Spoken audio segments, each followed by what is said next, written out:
김성수의 브리핑 6 시사평론가 김성수 평론가 나오셨습니다. 안녕하세요. 안녕하세요. 예. 김성수입니다. 예. 오늘도 역시 네. 잘생기셨네요. 아유, 감사합니다. 갑자기.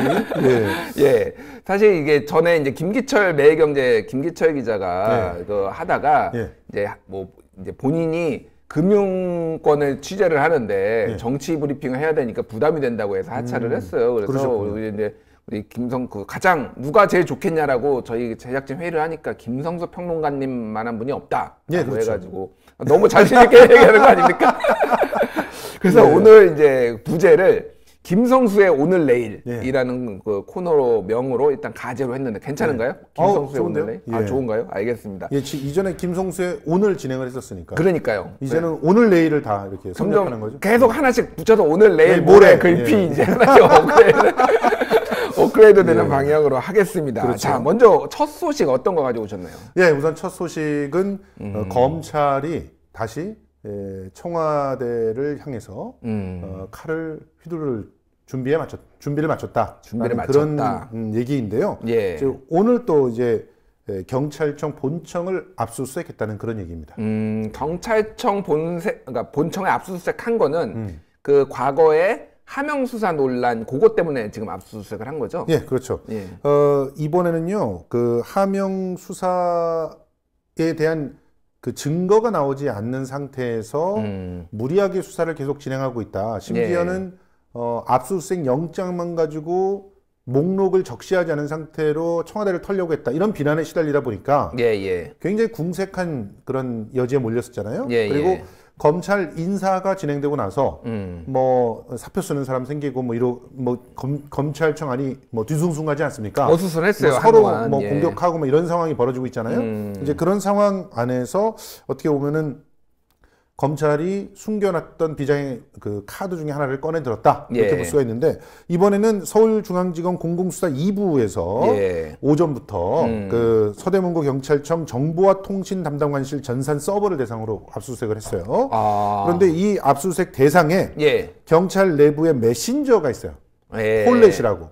그래서 이 메신저 내에 또 온나라 시스템을 보면 공문 발송 시스템이 들어가 있는데 여기에는 공문을 주고받는 그 내용들이 들어가 있기도 하겠고 이메일도 들어가 있죠. 그러니까 실제로는 경찰들끼리 어떤 내용을 주고받았냐, 문자함, 메일함, 공문함 이걸 다 털었다. 이렇게 보시면 되겠고, 여기에 슬그머니 어디서부터 나온 소리인지 모르겠어요. 근데 일부 언론에서는 이런 내용이 들어가 있는 겁니다. 하명 수사 의혹과 관련해서 청와대 파견 경찰관과 본청 경찰관이 주고받은 메신저 내용이 담겨 있는 것으로 전해졌다. 그래서 이 메신저 자료를 확보했다. 이런 식으로 얘기를 하는데, 이게 굉장히 웃기는 언급이라고 봅니다. 기자님이시니까 그 눈치가 있으시겠지만, 만약에 이 메신저에서 유의미한 내용이 확보됐다라고 하는 것들을 적었다면 피의 사실 공표죠. 증거를 아예 그냥 깐 거 아닙니까? 그 기자들한테. 이렇게 검찰이 언론 플레이를 하면 안 되죠. 그리고 사실 또 하나는 제가 이제 오랫동안 해봐서 아는데요. 압수수색을 하고 바로 확인이 안 되는데 그렇게 빨리. 그러니까 확인이 내용이 있는지 없는지 확인이 안 돼요. 그렇게 빨리. 그런데 이제 지금 여기서 보면 본청 경찰관과 그 청와대 파견 경찰관이 주고받은 메신저 내용이 있을 수밖에 없죠. 그렇잖아요. 청와대 파견가 있는 사람도 본청 경찰한테 메신저 할 수가 있잖아요. 그럼요. 그런데 이런 식으로 언급을 하는 거예요. 굉장히 의혹과 관련해서 청와대 그 경찰관과 본청 경찰관이 주고받은 메신저 내용, 그게 의혹과 관련해서라는 표현을 썼기 때문에 굉장히 어중간한 표현을 썼기 때문에 내용이 있다는 건지 아닌 건지 얼마든지 도망갈 수 있는 그런 표현을 쓰면서 의혹의 냄새는 굉장히 크게 나고 아주 결정적인 무슨 증거를 잡은 걸로 해석할 수도 있는 양가적 해석이 가능한 그런 표현들을 이번에 언론들이 좀 사용을 했다. 그렇군요. 그래서 지금 이 내용들이 정말 유의미한 자료로 밝혀진다면 청와대가 좀 어려울 수가 있겠지만 그렇지 않다라고 하면 검찰은 또다시 혹은 언론들은 또다시 특정한 편향적인 기사를 양산했다라고 하는 비난에서 자유롭게 어려울 것 같습니다. 그렇군요. 일단은 경찰청의 그 서버를 압수수색한 거지만은 거기에는 청와대로부터 어떤 메시지를 전달받은 뒤에 청와대로부터 받은 내용이 있는 건 아니겠지만은 어떤 뭐 고위 경찰관이 아래에 그러니까 지시를 하면서 청와대는 경찰관이 지시를 했을 수도 있고 그러니까요. 물어봤을 수도 있고 안부를 물어봤을 수도 있고 예? 그러니까 그런 메신저의 내용 혹은 이메일의 내용이 있다. 이 정도로 썼으면은 뭐 들어있을 텐데 그렇죠. 의혹과 관련해서 주고받은 내용이 있다. 이런 식으로 써버리면은 굉장히 묘하죠. 분석에 시간이 걸립니다. 이거는 그렇게 바로 압수수색하자마자 바로 이거는 약간 기자가 장문을 했을 가능성이 높아요. 아, 제가 그래요? 보기엔. 예, 이 기자 이름을 까야 되겠네요. 여기서 까지 마시고요. 개인 알겠습니다. 페이스북이나 김성수 TV에서 까시길. 알겠습니다. 예, 검찰이 이번에 경찰청을 압수수색한 게 근데 벌써 3번째예요. 그러니까요. 지난 12월 24일 크리스마스 이후에 경찰청을 털었죠. 그다음에 크리스마스 딱 지나고 나서 그 다음 날 26일에 또 털었어요. 24일에는 울산지방경찰청 지능범죄수사대와 정보과 정보 4개 또 울산 남부경찰서 지능범죄수사대 사무실 여기를 이제 압수수색하면서 그때 당시에 뭐 김기현 전 울산시장 측근의 비위 의혹을 수사한 경찰관들의 하드디스크를 뜯어왔다 이런 얘기들이 전해졌었고 또 26일에도 뭐 경찰청 뭐 킥스 그러니까 경찰 사업정보 시스템 운영계 뭐 정보국 이런 데를 또 압수수색했다고 전해지고 있거든요. 그러니까 지금 경찰청을 그냥 이제 수술로 비유를 할 수가 있을 것 같은데 압수수색이라는 게 그냥 3번씩이나 그냥 배를 가른 거죠. 그런데도 얻어낸 게 없다. 그러면 앞으로 책임을 져야 되지 않을까 그런 생각이 좀 듭니다. 그렇군요. 일단 그리고 지금 덧붙여서 이제 황운하 경찰청장, 대전경찰청장이죠. 이번에 이제 소환 통보를 했습니다. 일정을 갖다 조율해서 갈 건데 황운하 청장 같은 경우는 전 청장이라고 해야 되나요? 당당하게 수사에 임하겠다 이렇게 얘기를 하고 있습니다. 일단 경찰청에 이제 뭐 그 타직원을 제출을 하고 출마를 하겠다 선언을 한 상태예요. 근데 명퇴가 안 된대요.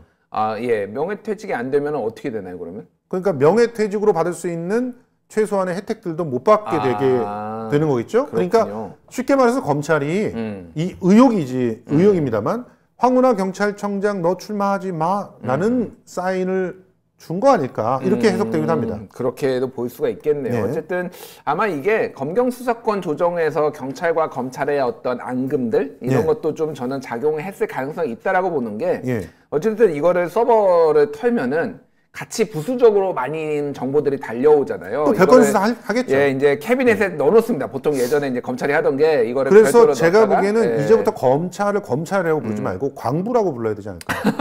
마이닝. 그냥 계속 캐고 있어요. 캐다가 안 나와도 캡니다. 그래서 뭐라도 캐지면 그걸 가지고 또 이제 기소를 한다고 그러고 있는데 이게 과연 제대로 된 민주 법치국가의 검찰인가 강력하게 좀 문제 제기를 해야 되지 않을까 생각합니다. 경찰이 또 어떻게 반격을 할지 한번 나중에 지켜보도록 하고요. 이 와중에 지금 이해찬 대표의 발언들, 실언들이 이게 상당히 좀 민주당에 안 좋게 작용을 하는 것 같아요. 뭐 오늘 모두의 말씀을 하셨지만 굉장히 부적절한 발언이었다는 건 맞고요.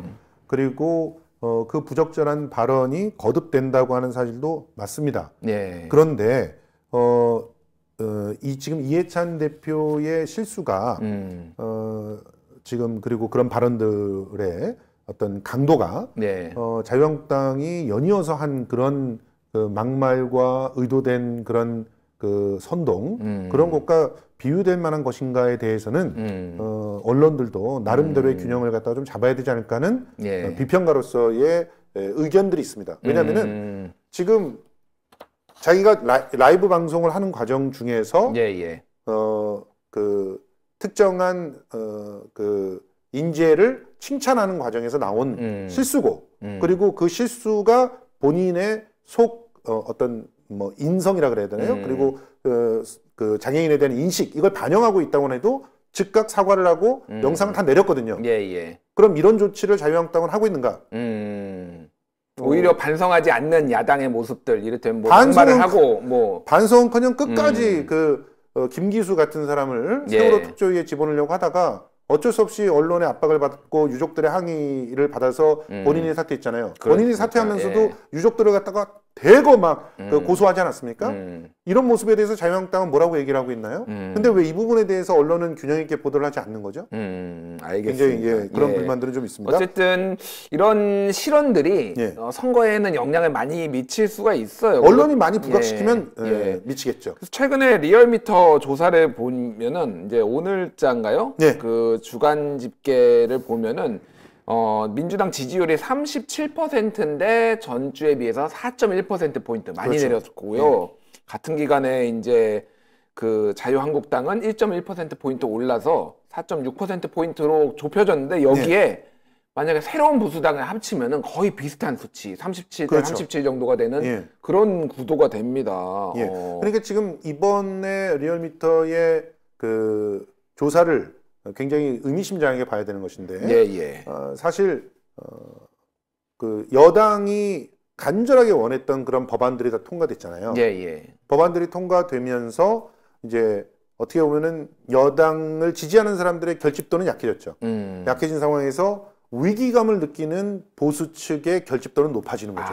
보수들이 지금 위기감을 느끼고 있군요. 그렇죠. 그러면서 또 그 통합에 대한 어떤 불씨가 막 나오고 있어요. 그러니까 야, 제대로 이제 권력을 잡을 수 있는 어떤 새로운 틀이 만들어질지 모르겠다라는 그런 기대감도 만들어지고 있기 때문에 일시적인 결집들이 일어나는 건 당연한 일이라고 보는데 이제 문제는 이런 상황들을 계속해서 지속해 나갈 수 있는 힘이 있을 것이냐 없느냐 이 부분이 앞으로 관건이라고 볼 수 있습니다. 그렇군요. 한국 정치가 굉장히 역동적인 게 올해 신년에 뭐 방송사들이 여론조사를 해보면 이번 총선을 어떻게 볼 것인가, 야당 심판으로 볼 것인가, 정권 심판으로 볼 것인가 물었을 때 야당 심판, 그러니까 자유한국당 심판이죠. 일종의 그게 훨씬 높았어요. 한 50대 33 뭐 이 정도 비율로 나왔었는데 어느새 뭔가 또 약간 그 며칠 사이에 2주 사이에 또 뭐 기류가 좀 바뀌는 것 아니냐라는 그런 분위기도 있고 그래서 굉장히 하여간 좀 지켜봐야 될 것 같습니다. 지금 어쨌든, 검찰 인사 이후에 그 인사에 대한 뭐 비판을 갖다가 쏟아내고 있는 그런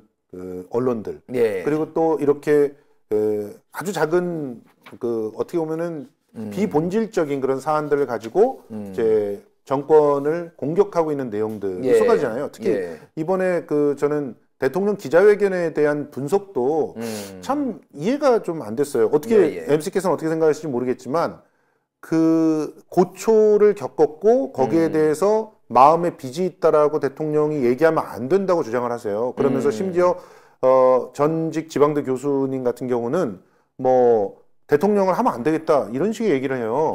그럼 노무현 전 대통령도 대통령을 하시면 안 되는 분이셨나요? 내가 생각할 때 우리 당이 이겼으면 좋겠다라는 얘기를 했다가 탄핵 위기에 가는 게 당연한 일이라는 건가요?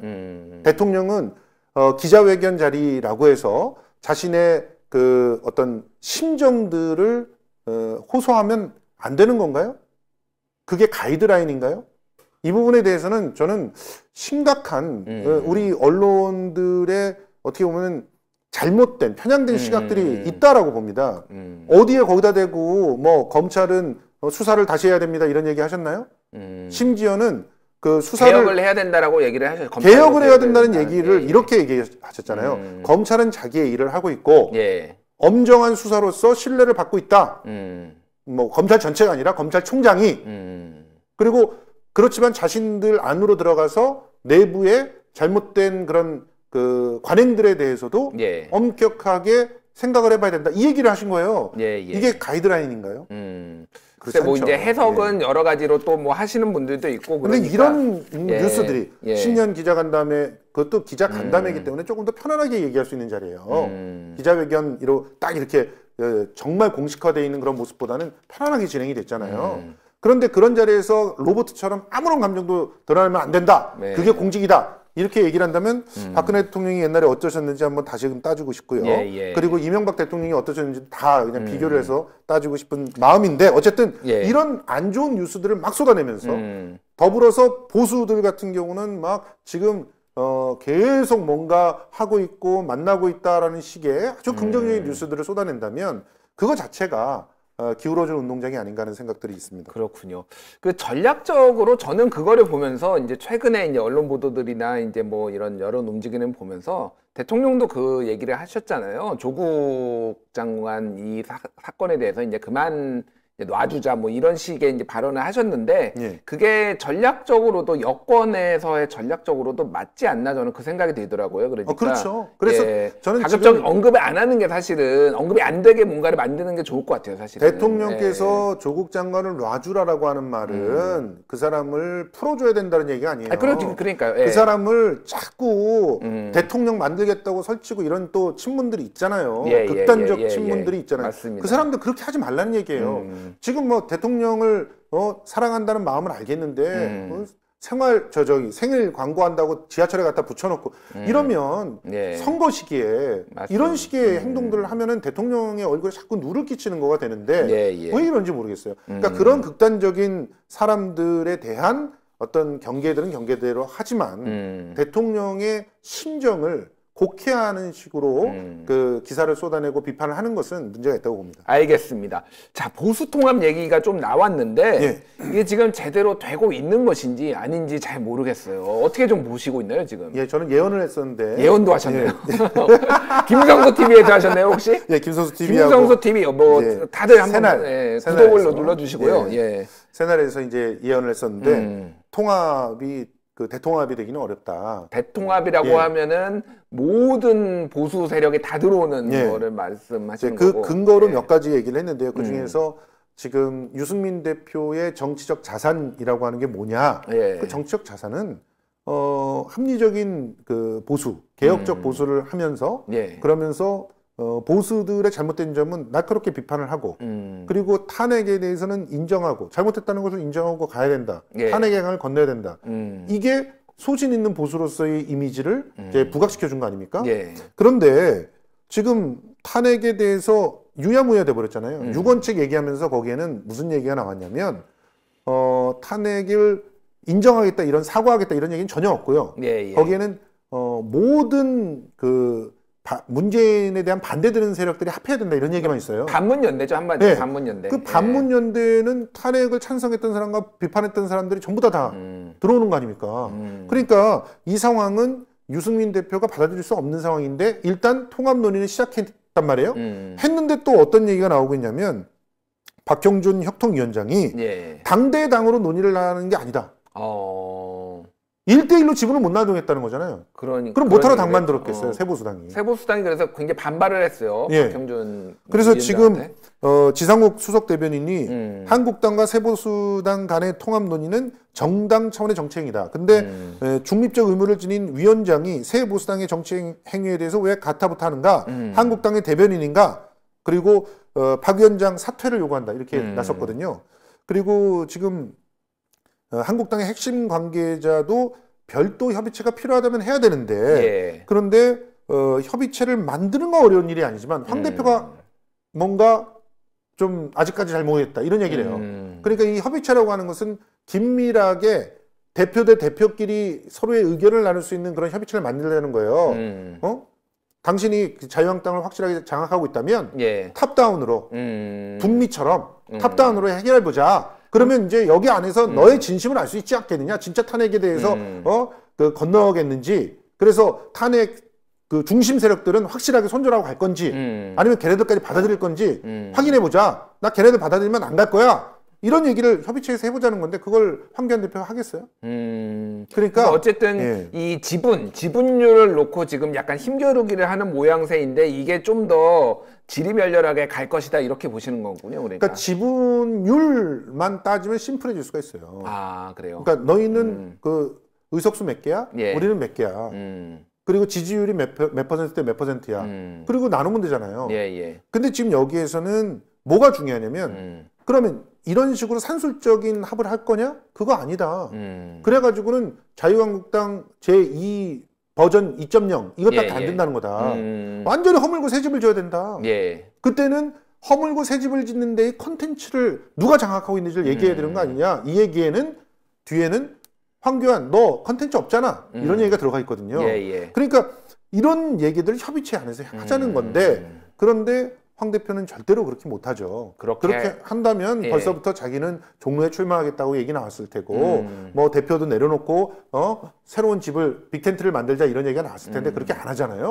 그거는 끝까지 자기 위치는 가지고 대권 후보로서의 지위를 공고하기 위해서 유승민 너 무릎 꿇어 이렇게 얘기하는 것이기 때문에 이렇게 합의하기가 굉장히 어렵다. 그렇군요. 그런 알겠습니다. 보수 통합은 또 계속 지켜봐야 될 이슈인 것 같습니다. 이번 주 일요일에 안철수 전 대표가 이제 바른미래당 당적을 가지고 있는데 어쨌든 바른미래당으로 복귀를 해서 한국에 들어오니까 어떤 식의 이제 영향을 미칠지도 저희가 좀 관심 있게 봐야 될 것 같아요. 일단 귀국을 했는데요. 귀국의 일성이 나는 평생 바이러스를 잡고 다닐 운명인가 보다 이런 얘기를 했는데 본인이 바이러스는 아닌지 한번 생각을 해보셔야 된다. 그러니까 객관화를 잘 못하시는 그런 우리 기득권들에 대해서 좀 반성을 좀 촉구하고 싶은 마음입니다. 본인이 바이러스가 아닌지 촉구를 하라는 김성수 평론가의 날카로운 일성으로 이 코너를 마치도록 하겠습니다. 지금까지 김성수의 오늘 내일 김성수 평론가였습니다. 감사합니다. 고맙습니다.